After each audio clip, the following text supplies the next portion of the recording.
I'm the president and the director and the Raisbeck Endowed Chair here at the Fred Hutch. I want to start this event, as we often begin here at the Hutch, with our land use acknowledgement. We acknowledge the land on which we sit and occupy today as the traditional home of the Duwamish, Tulalip, Muckleshoot, and Suquamish tribal nations. Without them, we would not have access to this working, teaching, and learning environment. We take the opportunity to thank the original caretakers of this land who are still here. We also acknowledge exploited labor, racist, heterosexist, ableist, xenophobic, religious, sexist, trans-antagonistic, and other oppressive violence and the ongoing struggle for justice on this land. We reflect on the ancestors of our various peoples, nations, tribes, and families, ancestors whose struggles, pain, power, privilege, and strivings we hold in our very bodies. We recognize with gratitude all those whose sacrifice, struggle, and labor make our daily freedoms possible and challenge us to learn, work, and live justly. So again, welcome. This is a special group. On behalf of Fred Hutch, I want to thank you for everything the people on this call have done to support our science. As a relative newcomer to Seattle and to the Hutch, one of the first things I did here was to sign up for Obliteride. As you can see on the picture here, this is a picture of the Obliteride team that we had. Lee Morgan, who is the vice chair of our board, is wearing the blue bandana to my right, and to my left is my wife, Laura Papano. He is wearing the white helmet. And we did our 50-mile Obliteride, and we absolutely had a spectacular day being part of this. And Laura and I really love events like this. I think it brings together the community. I know it wasn't the same this year as usual, and I know that we really want it to be where we bring a lot of people from the community in. We couldn't do that this year, and there's a lot of things we can't do this year, but we will get through this, and we will have the opportunity to come together as a community and to have the celebration afterwards and to see people along the way. That's all going to be part of what Obliteride is going to be like in the future. But I think there's some things we learned from this year's Obliteride that we probably want to do in the future.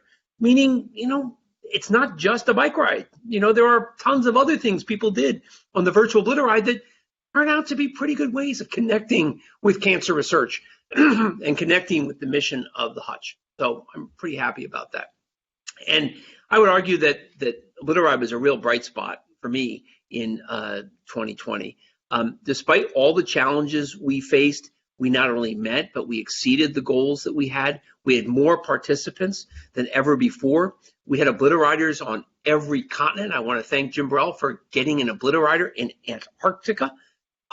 We set our goals and met them and raised more than $3.1 million for the Hutch. And this is a tough year economically for academic science research institutions. It's requiring us to be really careful with our expenditures, because we know how critical it is to continue our cancer research and cancer care, and it's something we're doing. But it is requiring extra attention to budgets, and every dollar that's been raised in Obliteride matters tremendously to the Hutch. And then I think there's the inspiration that we get at the Hutch from Obliteride, from the fact that so many people in our community have chosen to come together with us and to support this mission, and that this mission matters to so many people. That's important to the people who work here. So a couple of things about the Fred Hutch, for those of you who might not be as aware of our mission. Our overall goal at the Hutch is to eliminate cancer, HIV, and other infectious diseases. And I think a great example, well, you might say, what are other infectious diseases?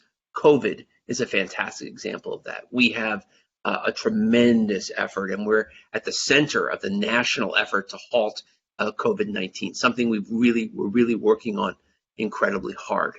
I think we set big goals at the Hutch. When we say cures start here, that's an ambitious goal in cancer. We're looking for things that are going to make big differences in how people do in treating cancer, something that's extremely important. But to achieve big goals, it takes everyone. It takes the entire community working together to be able to do this. The fundraising that you do together with all our philanthropy fuels the fundamental science, the new ideas, our ability to bring in new equipment and new people. All of that happens here. And the one comment I want to make, having been here since February, the science that happens here is absolutely amazing. And I'm glad, one of the things we'd like to do today is talk to you about some of the work that you've enabled through Obliteride and made possible. So today we're going to talk with 3 Hutch researchers and hear more about how Obliteride fuels our research. Then we'll bring everyone together for a Q&A. But before we meet with our speakers, I want to be sure to give a shout out to our sponsors. They're essential to Obliteride's impact. Their support ensures that every dollar that you raise goes right to research and not for infrastructure of the ride. And we couldn't do that if we didn't have the supporters you see on the slide today. So thank you to our generous sponsors. And now I'd like to introduce Kathy Bryant, our first researcher. Welcome, Kathy. Kathy is a certified health education specialist. We know that some communities experience unjust inequities in healthcare and in the burden of cancer. And that's something we're thinking about more and more than ever at the Fred Hutch. One question that I've been asked is, Tom, how has the social justice moment that we're in now, the reckoning moment that we're in terms of confronting some social justice issues, how has that impacted me personally and how has it impacted the Hutch? I think one of the most tangible things it's done is it's caused us to really look at how can our research address some of these problems in cancer, in COVID, in HIV. And we're thinking about this more than ever at the Hutch. Kathy and her team in the Office of Community Outreach and Engagement, something I'm incredibly proud of at the Hutch. We have one of the best community outreach and engagement offices anywhere. They work with communities, community groups, scientists, clinicians to address inequities and improve education, prevention, and outcomes. And Kathy is also an Obliterator, and she's got her Obliteride shirt, or one of her Obliteride shirts on, which is great. So welcome, Kathy. So let's start with a little bit of an icebreaker here. With all that's going on during the pandemic, what have you been doing to de-stress this year? Oh, thanks, Tom. Before I jump into that, I just wanted to say thanks to all the Obliteriders that helped raise money for the Hutch this year. So with the pandemic, I think in getting ready for Obliteride, I decided I should still keep at it a little bit. And this year with the virtual event, I did a mini biathlon. So I did a 5-mile run and a 12-mile bike ride. And I'm trying to keep up with the running. So I try to get a nice long run in on the weekends. And the other thing that I've become kind of addicted to it, I find it very stress relieving. I started baking sourdough bread. So that's it. Can you just tell me a little bit about what the deal is with sourdough bread? I like sourdough bread. I think it tastes good. But why did it become such a big deal during the pandemic? I think it's because it takes so much time. I have a new appreciation for a good loaf of bread. It could take up to a day by the time you let everything rise and rest and fold and all that. So yeah, I think it's because we're home. We have time to, between meetings, fold some dough, let it rest, and then between another meeting, do it again. Okay. So we can watch the dough while we're at home. Okay, so that's the advantage. Got it. Okay, and don't get me wrong. I think it tastes fantastic, particularly toast. When you make it into toast, it's wonderful. So let's talk a little about your work. You've spent your life working with communities to improve health and close gaps caused by inequities. Tell me, what's the most exciting thing you're working on right now? So as you mentioned earlier, COVID's changed a lot for the center and the way that we're doing our work. I work with an amazing team of community health educators and researchers who work with various communities in Washington State. And one of the things that we've been brainstorming is how do we still do outreach and engagement work and continue our partnerships with organizations who really serve the communities who are most affected by cancer disparities and the cancer burden. And so one thing that I'm really excited about, this past week, our team launched a podcast. It's called Cancer Health Equity Now, and it'll be released monthly on the first of each month. And we'll be interviewing various researchers, cancer survivors, community-based organizations that are reaching out to communities just as another way to engage with the community and provide information. And then to sort of complement that, we also have a focus on working with our rural populations. And one of our health educators is working on launching a video series just to engage different organizations and let people know about services that are available to serve those communities as well. So those we're able to put on the Fred Hutch YouTube. We have a playlist there for the Office of Community Outreach and Engagement where those videos are being shown. And Kathy, can you tell me a little about what do we do in rural communities? What kind of presence does the Hutch have in terms of community outreach in places that are not Seattle or Bellevue or Kent or right in the Puget Sound area? Yeah, so through the Seattle Cancer Care Alliance network, we're trying to partner with some of the community hospitals that are out there to find out what some of the needs are. And so, for example, our community health educator for rural populations is working with one of our researchers who focuses on rural populations to look at ways to increase colorectal cancer screening. So getting the message out about, hey, if you're 50 or older, you should be getting this test. And then if you can't come into the clinic, the clinic can mail out a fecal occult blood test in the mail. You can do it at home. You can mail it back. So looking at ways to engage the community where like transportation may be an issue for getting in to get screening, for example. Excellent. And do we know what the screening rates are like in rural Washington compared to Seattle itself? Do we have data on how effective we are in terms of trying to increase rates of screening for cervical cancer, colon cancer, breast cancer? Yeah, that's a really good question. I would say broadly, I don't have the data at my fingertips, but that because transportation is an issue, that screening rates are slightly lower. And there are programs like the mobile mammography van that tries to go out to those communities, stationed somewhere so people can come and get their mammogram done. And then also, I know that we're exploring how to possibly work with the Seattle Cancer Care Alliance and the mobile unit to have lung cancer screening as another option for people to participate in. While the unit's out there already, you can get that done as well. So trying to think about which way, how can we make it easier for people to get access to those tests? Yeah, and the one question I'd be curious about your thoughts on, as someone who's really devoted so much of your career to health education. We hopefully are going to have a vaccine soon for COVID-19 when all the safety tests are done and we have the data. So when it's appropriate, we will hopefully have that. And I think we're all rooting for that as soon as it can be safely done. How do we convince people that they should receive the vaccine? And how do we, particularly communities of color and communities that may have been marginalized in terms of health access in the past, how do we make sure that the communities that might need the vaccine more than anyone else, how do we make sure that we get good acceptance in those communities? What are some of the ways you're thinking about we should be thinking about that problem? Yeah, that is such a good question. We are hearing from those communities, there's a lot of mistrust in just the medical system and the medical institution for a number of reasons, and a lot of, historical things that have happened in the past. They still bring up things like the Tuskegee syphilis study. So there's, just a lot of mistrust. People don't want to be seen as guinea pigs. So we're trying to do a lot of education. We're trying to break down what the myths are in the community, especially out in the Yakima Valley. Our staff there have been working with partners to look at, what are people hearing in the community and how do we bust those myths?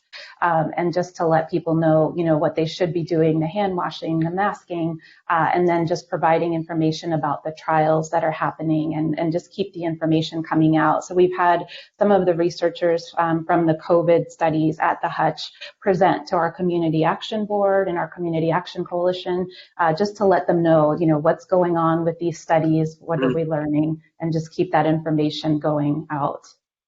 And I would argue that that's going to be incredibly important in this rollout of the vaccine. And I think that getting a good take up of vaccine in our communities is going to be really critical to our getting back to normal. And so again, I think we've got to have the data that make us all know it's safe. And then I think that making sure that we vaccinate our whole communities, not just people in Seattle with access, is going to be really important. And I thank you so much for the work that you're doing in cancer, in COVID, and connecting the Hutch and the mission of the Hutch to communities throughout the state of Washington. It's incredibly wonderful. And thank you, Kathy, for writing in Obliteride and everything you do for us every day. It's great. Thank you. Great. So now I'm going to bring on Dr. Josh Hill. Josh has spent years examining the causes of life-threatening infections in patients with compromised immune systems, which is a really big part of what happens here at the Hutch, because so many of our treatments end up suppressing the immune system, like bone marrow transplant or chemotherapy can do that. Even some forms of immune therapy can lead to compromise. Now he's drawing on that work as he prepares to run one of the first clinical trials on treatments given early in the course of COVID-19 infection to reduce the severity of the disease. Josh is also a longtime Oblitirider. This year, he also rode 50 miles. Josh, welcome. And again, I love your Obliteride shirt. It's fantastic. Great that you have your riding jersey on, and welcome. So I guess the first question I'll ask you is kind of an easy one. When did you get involved with biking? When did you do your first real bike ride? Hi, Tom. Yeah, thanks so much for having me on, and thanks to the organizers for putting on this really fantastic event. And just a quick thank you to all the attendees for your continued support of Obliteride. And I have received some research funding as well that's been part of the philanthropy raised by this program, which has really been instrumental in some of the discoveries that we've made in helping our patients get through their cancer therapies. So thank you to everyone. As far as your question, so my first bike ride, I can't say I remember my first bike ride. I remember clearly my first introduction to road biking. So I grew up in Texas and grew up riding mountain bikes. Isn't that where Lance Armstrong grew up? I don't want to go there. That's a different topic for another conversation. Yeah, he's from Austin, Texas, I believe. So he did grow up there. Despite that, I was more of on the mountain bike. And then it wasn't until I was doing my internal medicine residency training in Boston in my late 20s, and I went for a ride with a colleague of mine who brought his wife's bike for me to ride with him. And of course, this was a fancy road bike that I didn't know from, and he gave me the clip-in shoes, and it was all too much for me. So instead, I just rode the little mini pedals with my regular sneakers, and it felt like I was on a Batmobile. It was just amazing to be on this sleek, fancy machine. So that really got me hooked. And once I came to Seattle for my infectious disease fellowship training, I really jumped into it. Terrific. So, one of the things I've argued for a long time is that one of the real advances I've seen in my career in cancer is this idea of treatments in cancer.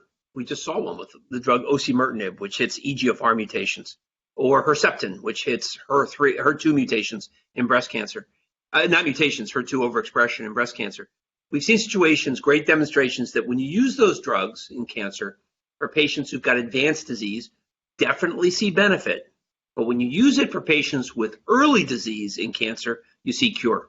So, Josh, I've been a real big believer that early treatment with advanced drugs for COVID could make a difference. And I know we don't know the details of President Trump's treatment, but one of the good things that could come out of this is, he did get the monoclonal antibody given to him from Regeneron within a few days of becoming ill. And you're hoping that might be one of the reasons why he's doing well, is this early application of a new treatment. So you're about to do a trial to look at early treatments in COVID. Tell us a little bit about the trial. Yeah, absolutely. So we will be participating in a large global multi-center randomized controlled trial using remdesivir. So this is one of the antiviral medications President Trump also received early in his course. It's an intravenous medication, and it was the first medication that really made a big splash in the media and in the scientific data to improve outcomes in patients who are hospitalized with COVID-19. But as you rightly point out, in cancer and certainly in infectious diseases as well, there is a huge amount of precedent for the value and the importance of intervening early. We've learned that very clearly from HIV with treatment as prevention. We've learned that for influenza, a very related virus, that for influenza, we really don't have a treatment for late stage patients who are sick enough to be hospitalized. The key is to intervene in the first 72 hours with a drug like Tamiflu to really reduce severity, reduce progression. And so that's really critical here. because we were caught so unawares by this virus, we were stuck kind of chasing our heels a little bit and really just dealing with the situation of hospitalized sick patients, which is where all of the trials to date have been focused. And just now we're starting to see trials being implemented in patients who are infected but not yet sick. And that's where we want to be in medicine. We want to intervene before patients get sick enough to require hospitalization. So that's really where we're trying to move as a field. And Josh, where are you going to do this trial? Right. So the Fred Hutch has really, through philanthropic efforts and other efforts, kind of built this really state-of-the-art, really unique facility here on campus. I believe it's actually in the old Obliteride offices, which is relevant to this discussion today. And we still actually have the Obliteride tags on the side of the building. So it's this freestanding research clinic that's going to be dedicated to allowing us to implement early and later stage clinical trials for patients who are infected and have some degree of higher risk to progress to a need for hospitalization, to actually come in, be seen in the safe clinical space, and receive really novel early stage studies to try to prevent them from getting sick.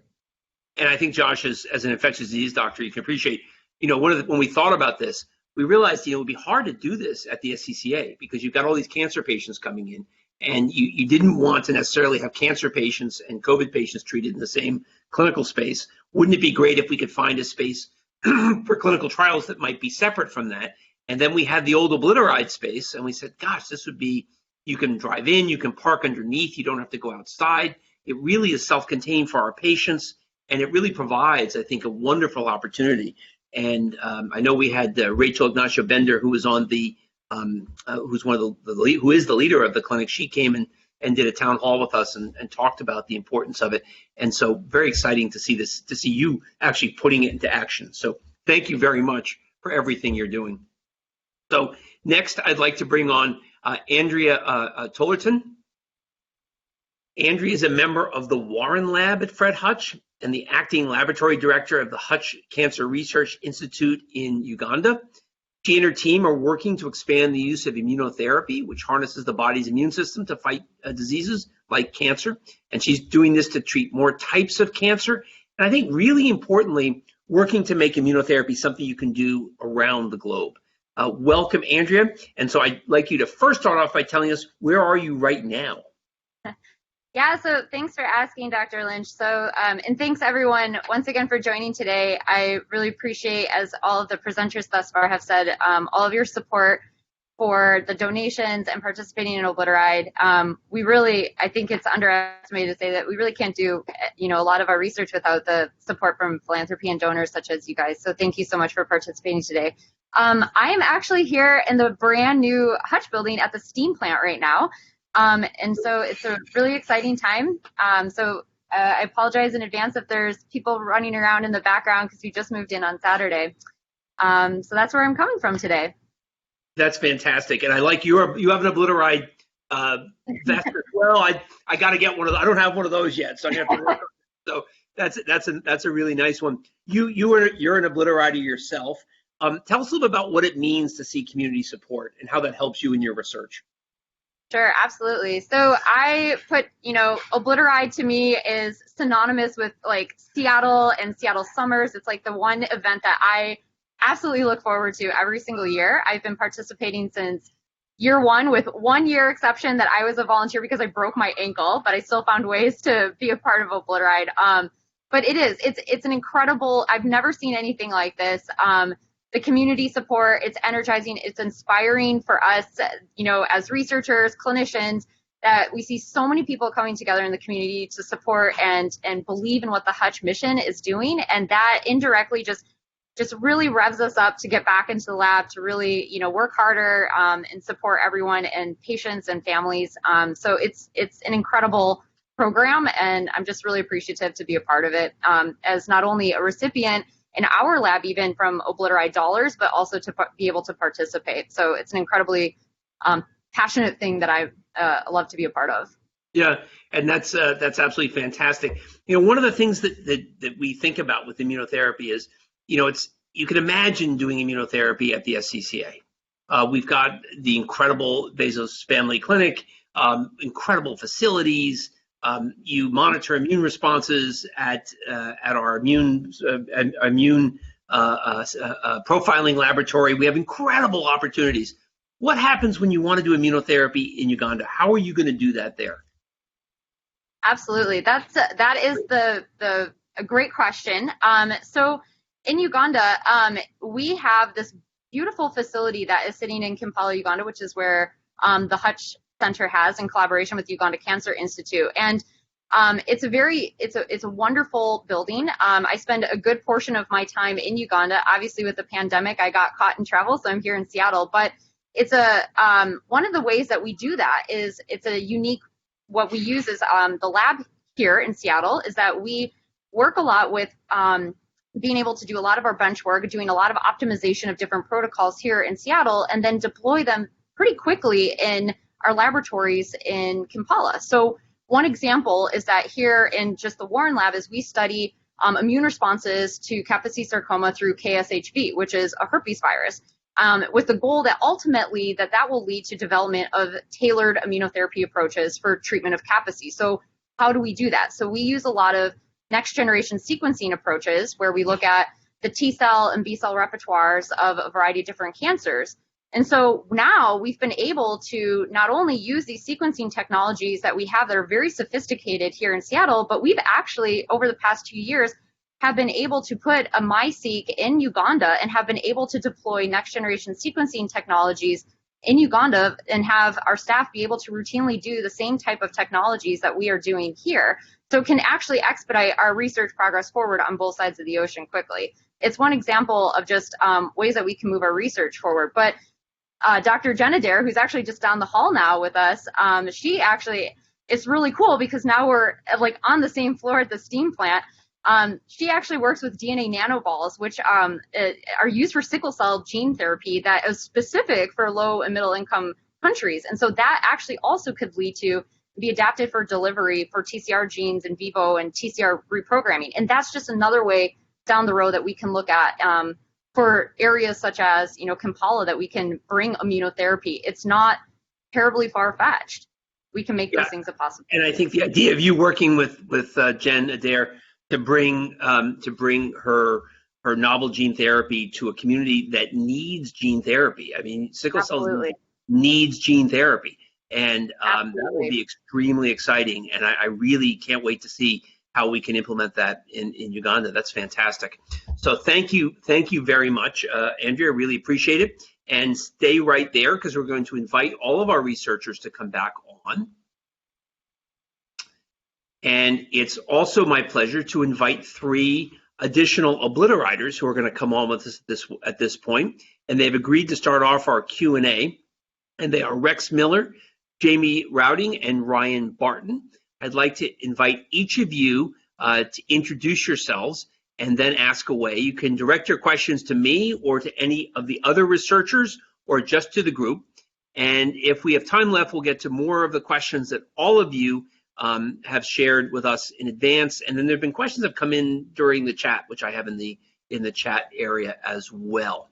And the Obliteride team will also take note of all the questions, and any question that gets asked in the Q&A that we haven't answered, you'll get an answer. So you'll get an answer. Don't worry about that. So let's start with Jamie. Let's start with you. Good morning. Can you hear me? Wonderfully. Great. Thank you, Dr. Lynch, and thank you to the researchers. I cannot tell you how grateful I am for all the work that you do. First, I Obliteride with Cure Cyclists. I've been riding with them for several years. Great team. I am a 2-time cancer survivor. In 2011, I was diagnosed with breast cancer. And then in 2017, I was diagnosed with non-Hodgkin's lymphoma. I received my treatment for the lymphoma at Seattle Cancer Care Alliance. And it was a 6-month combination treatment of chemotherapy and an immunotherapy. Additionally, I also have an autoimmune disease.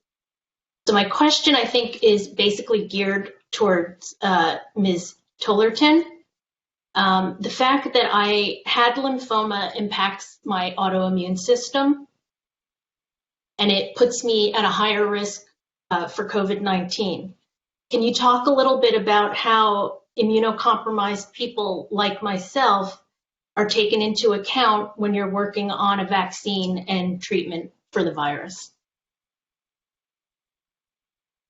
I think a bunch of us can give a shot at that. Andrea, why don't we start with the idea of some of these side effects and how do you keep all of this together? Then Josh, maybe we'll ask you a little bit about how you separate out, the autoimmune issues along with the issues of the vaccine and how that might work. Andrea?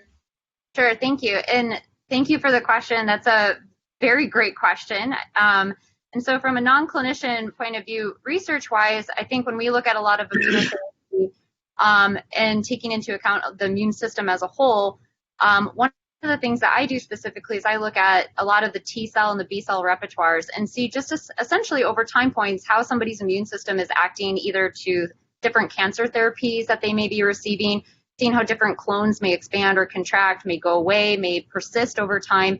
And it's really key to understanding how somebody's therapy is working, if they're on antiretroviral therapies or different medications over time. So that's one way as researchers we can see in cohorts of people how treatment responses are working so that we can better understand the pathogenesis of the disease and how different treatments are playing with that. And that's really key so that when, as larger groups, we'd go to develop vaccines or different therapies, we can really start to hone in on, okay, well, maybe we can target a specific T cell or B cell or something that's happening in the immune system to better tailor those types of vaccines or different therapeutics.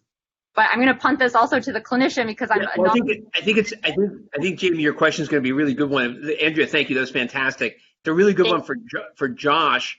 And the reason it's a good one for Josh is the type of cancer approach that he has is he really focuses on how the immune system is impacted by our cancer treatments. And if you think about somebody who's got an underlying autoimmune problem and then needs immune therapy for cancer and then is worried about risks of infection, you probably need a team of about 10 doctors to figure out how to figure the answers out there. But there's no one better than Josh. So Josh, what are your thoughts?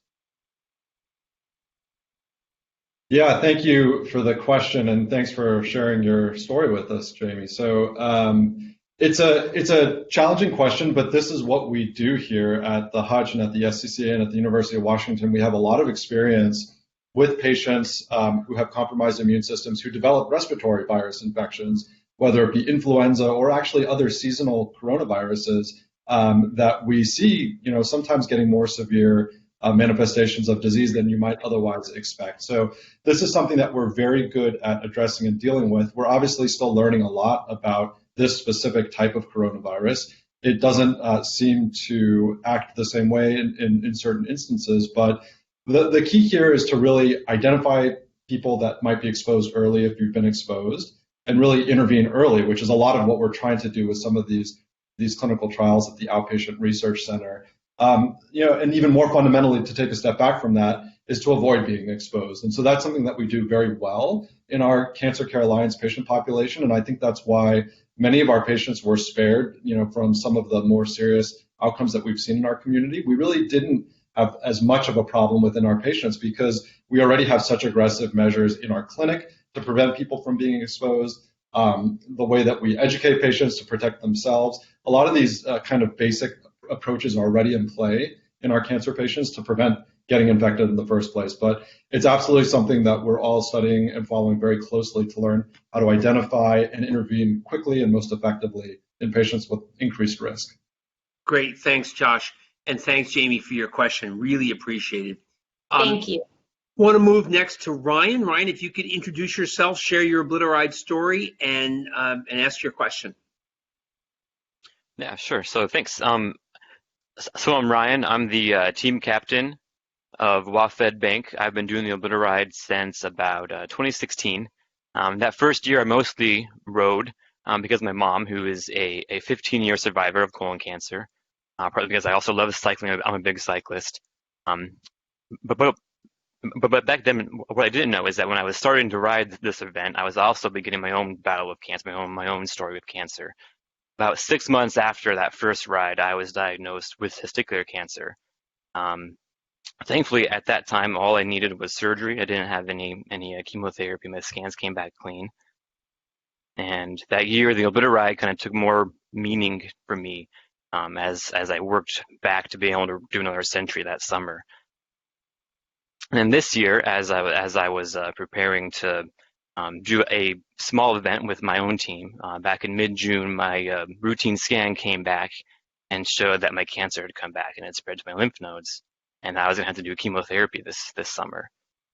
And when that happened, when I learned that, I was determined to still be able to do this team event that I had planned, so to still be able to raise money and to ride this ride. And even though it was hard to do that, I got out during, after therapies, and was able to do the training that I needed to do to stay in shape and be able to complete the 25-mile ride. And being able to do that and being able to raise money for such a great organization with such a great goal of finding a cure for cancer meant so much to me. And being able to have, even though it was a small event, having some people come out and ride with me that day kind of helped to lift my spirits and help me get through the last couple rounds of chemo that I had.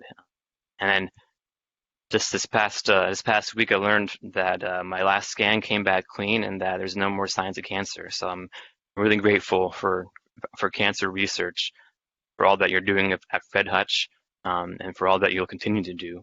I guess my question to the researchers is, can you talk a little bit more about why you're doing COVID-19 research, and more importantly for me, I guess, has that slowed down any of your research for cancer? So Ryan, those are two great questions. If you don't mind, I'd love to ask you one more question before we answer those, which is, I practiced oncology for about 30 years and gave a lot of chemotherapy, and I gave a lot of exactly the same type of chemotherapy you had. And I have to tell you, my patients were exhausted from the chemotherapy I gave them. Okay, meaning, flat out had trouble getting to the bathroom or going to eat dinner downstairs in the house, let alone ride 25 miles. What were some of the strategies you used to overcome the profound fatigue? And how did you dig within yourself to find that extra gear to be able to do it? Because I am really impressed. Yeah, definitely there were days where I got out of bed and struggled to get up. There were days where my wife brought me food in bed. I think for me it was kind of the same mentality that I have when I'm out riding my bike, when I'm out there pushing myself as hard as I can. When I get to big long hills on some long rides, I've always had this mentality of I'm never going to get off my bike. No matter how slow I go, I'm going to keep pushing and keep getting up that hill. And I kind of went into chemo with that same kind of mentality, that no matter how hard this gets, I have, these things that I'm trying to do with Obliteride, and just to have the mindset of I'm just going to keep pushing and keep doing whatever I can to get up and to get out. And there were definitely some hard times. And I think, luckily for me, I think this ride was after my second round. If it was after my third or fourth round, I don't think I would have had the same success, because it just wipes you out, for sure. But I think just having that mentality of not giving up and continuing to push. It's just remarkable, and congratulations. It's absolutely remarkable.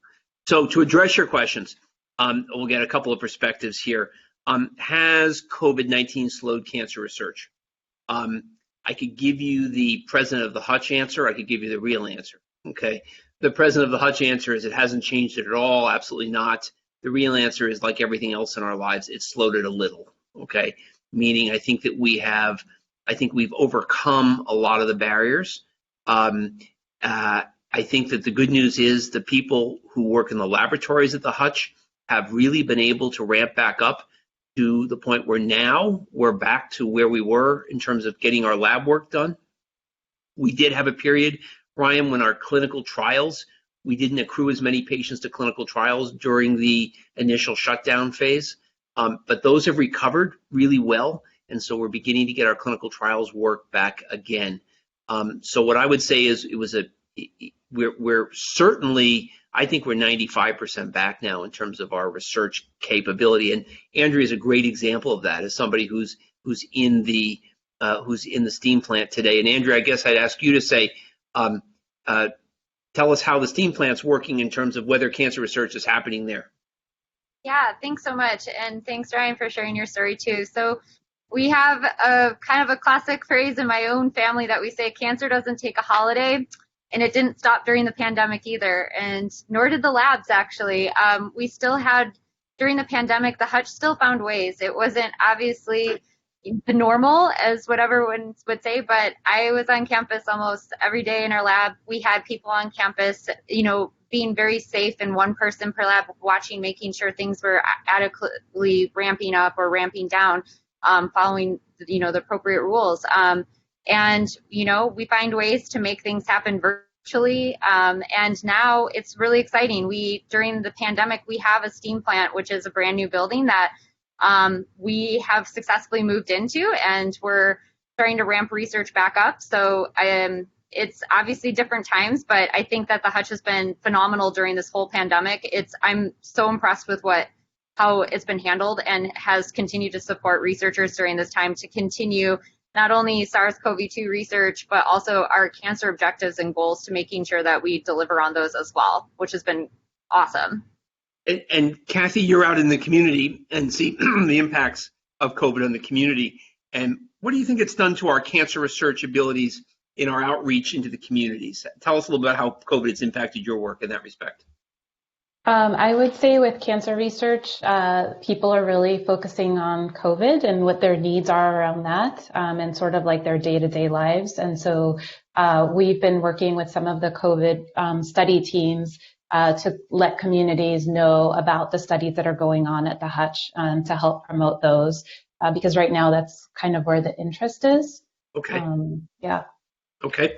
And Josh, I guess I'm going to ask you the question of why should the Hutch be doing COVID research? Meaning, I'd say a couple of things. One is we've always been a great antiviral place, an infectious disease place, i.e. that's why Josh was here, okay? Meaning it's not random that Josh was here beforehand, because he was interested in viruses and immune compromise. So we've always been a place that had interest in that area. So personally, I think we were really well positioned. But Josh, as a scientist, tell me why you think it matters. Yes, I mean, that's absolutely right. And so, this is the first question I think that Ryan asked was, why did we jump onto this, and why did we kind of shift a little bit to focus on this? And certainly this is one of the defining pandemics of our generation and of our time. And I think the Hutch and the researchers here and the infrastructure is really uniquely situated to be able to add value to this space and to really leverage what we know and our expertise to the specific virus. So for instance, as far as some of the things we talked about with Jamie's background and with immunocompromised cancer patients, these are oftentimes the patients in which we have experience with viruses that are common colds to the general population being much more severe. So a lot of the expertise in how to address many of these severe viral infections is really within the cancer patient population and our bone marrow transplant patients before. We're not as familiar in the general population with dealing with this sort of severe disease. So we've really learned a lot about how to address these sorts of problems and these types of infections. So that's one key part of it.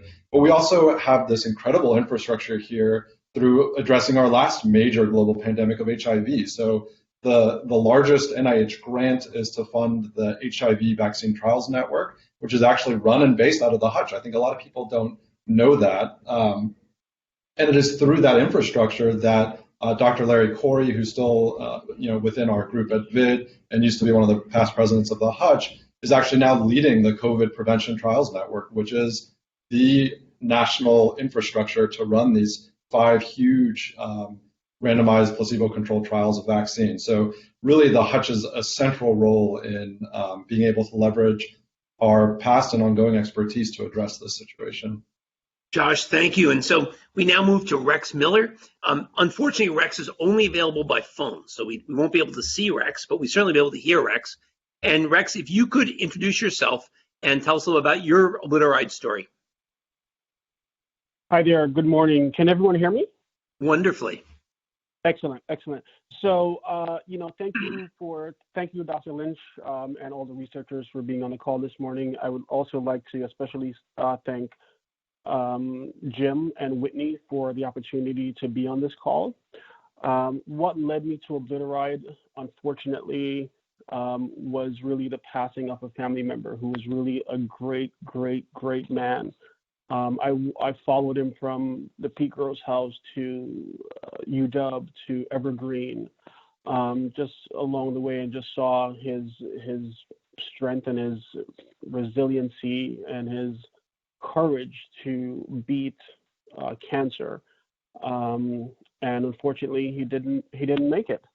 And one night I was home. Early morning, I saw an interview with Amy Lavin, the Obliteride director previously, and after really watching it, even during the interview with her, I really felt inspired and energized to get out and do something to honor his name. And in 2013, I rode in my first Obliteride. I signed up for the 2-day ride, and having no idea what I was getting myself into, but I was determined to be on the road, be on a bike, and just honor his memory. And the morning of, as we were getting to, and I was in this bubble, in my own little bubble of, oh my God, this person that has meant so much to me lost his battle with cancer. And the morning of the ride, Saturday morning, we were getting ready to ride out of Magnuson Park, which is where the ride departed from at the time. I looked around me, and there were hundreds of other people there with similar stories. And I thought to myself, oh my gosh, here I am in my own little bubble thinking that this is affecting me. It's only me. It's only my family. And as I said, as I looked around and saw all the faces and heard the stories of people sharing about their loved ones, it opened my eyes up. And really that has what kept me coming back every year to Obliteride, is hearing the stories, reconnecting with other riders that I've seen previously, and we've connected over the years. Actually, I got a text message from a rider a second ago saying, hey, aren't you supposed to be on this call? Where are you? So that has what's kept me coming back to Obliteride every year, and I will continue to be a Obliteride and Fred Hutch supporter for as long as I can. My first question.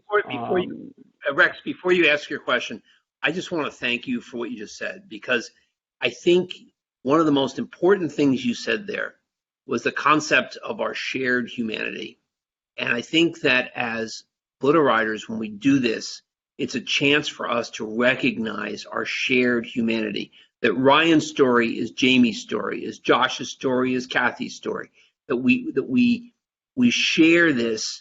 And that is absolutely critical. And I keep thinking about how, as a country and as a nation, while we will have differences in how we view certain issues, we must find common ground, and we must find our shared humanity as a nation. And I think, Rex, you have put that into such wonderful words. And thank you for sharing that this morning. That was fantastic.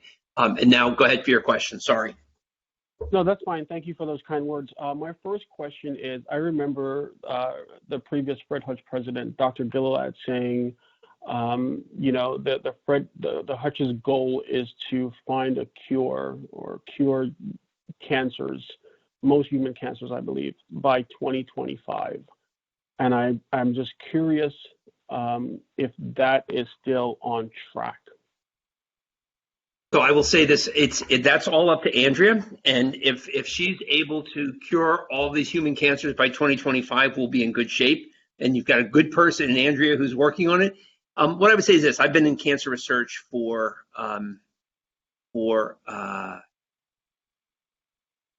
years and years and years, 33 years now, and it was very interesting.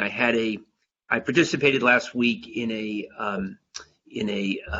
anti-racism training, and in the anti-racism training, at one point, I sort of threw my hands up. I said, "Okay, I get it. I understand how systemic racism has caused all these problems. And the question I want to ask you is, what do we do about it?"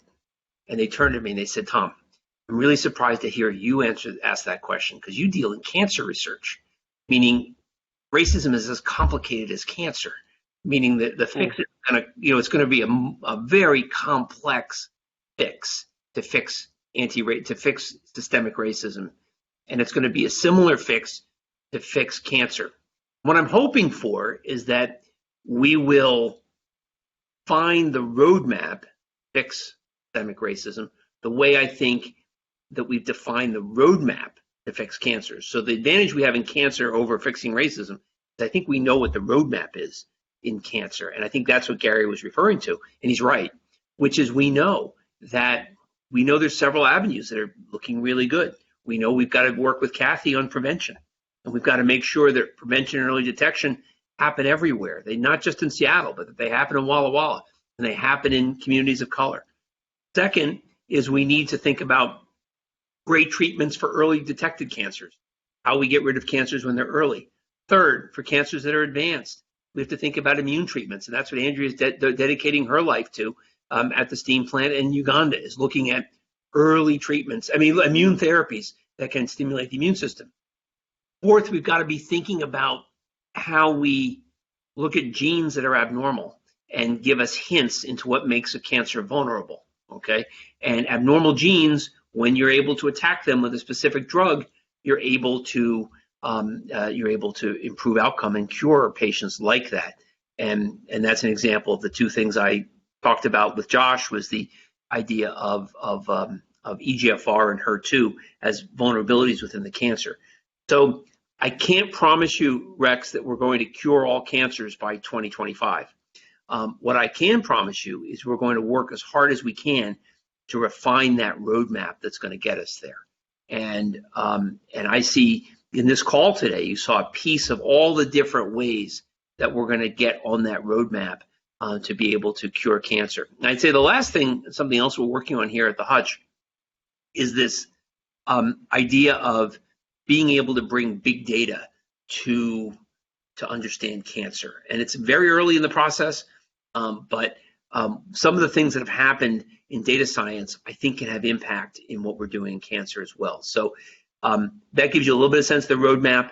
I don't think it'll be fixed by 2025, but I think that the idea that our children will face a different cancer experience in the world than I face in the world, I'm hoping and I'm hopeful about at this point, is what I would say in that setting. So Rex, thank you. Go ahead, Rex.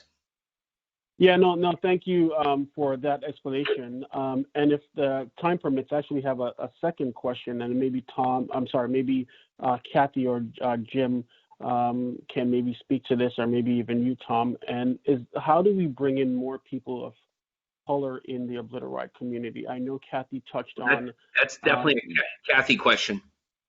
Okay. And yeah, the second part that I have for Kathy, I know that she touched on the Tuskegee syphilis experiment as sort of an education in the Yakima Valley. But from my experience,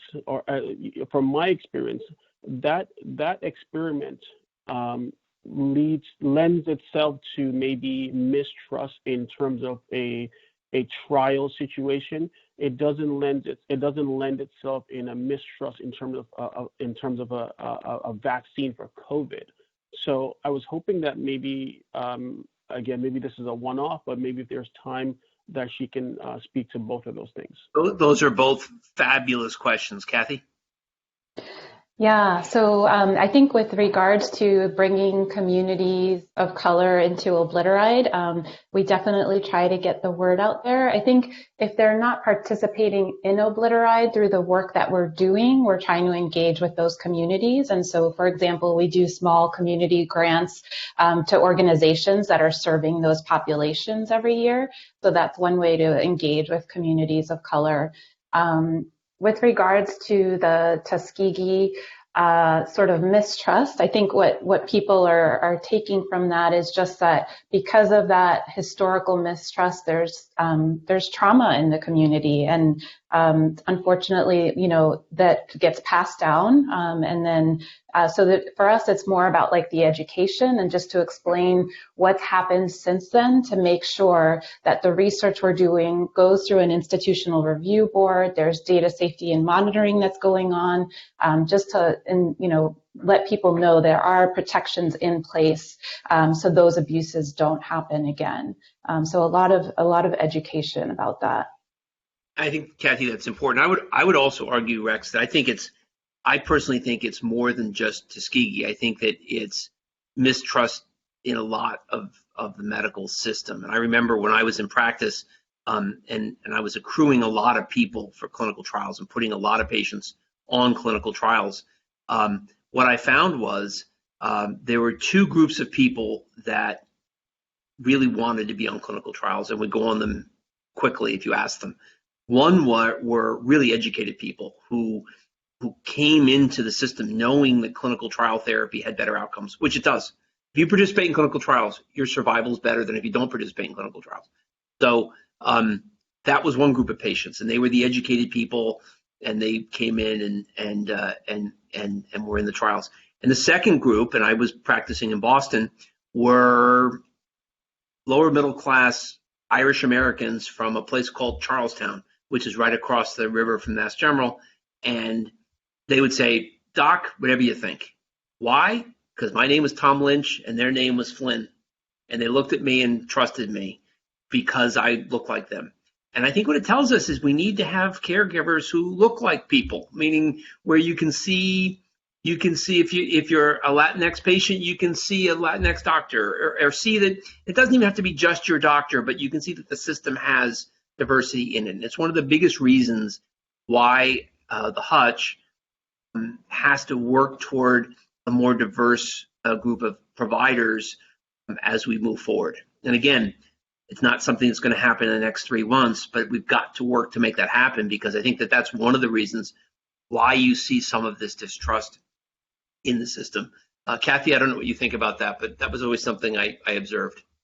Yeah, I think that's a great point, Tom. And I think it goes back to what you were talking about earlier with regards to systemic racism and just people not feeling welcome or that they could trust their providers because they don't look like them. They feel like they've been discriminated against, when they go get appointments or go in for visits. So I really appreciate the work that you're doing, Tom, and just really putting your money where your mouth is with building the Office of Diversity, Equity, and Inclusion at the Hutch to really ramp up those efforts to make sure that we are a welcoming and inclusive place for the people in our communities. Well, folks, I want to thank you all. I want to thank all of you for what you're doing for Obliteride. I want to thank you for what you're doing for the Fred Hutch, and that includes our patients as well as the people who work here. And I hope that everyone today got a deeper sense of what the Hutch is, how we work, and why Obliteride matters so much. Together, we're supporting fearless science. Let's keep the momentum together for next year. Can't wait to be participating with you on August 14th of 2021. And gosh, I hope we're all vaccinated by then and feeling better and not having to take precautions. But who knows? Whatever it is, we're going to make the very best of it. Thanks so much.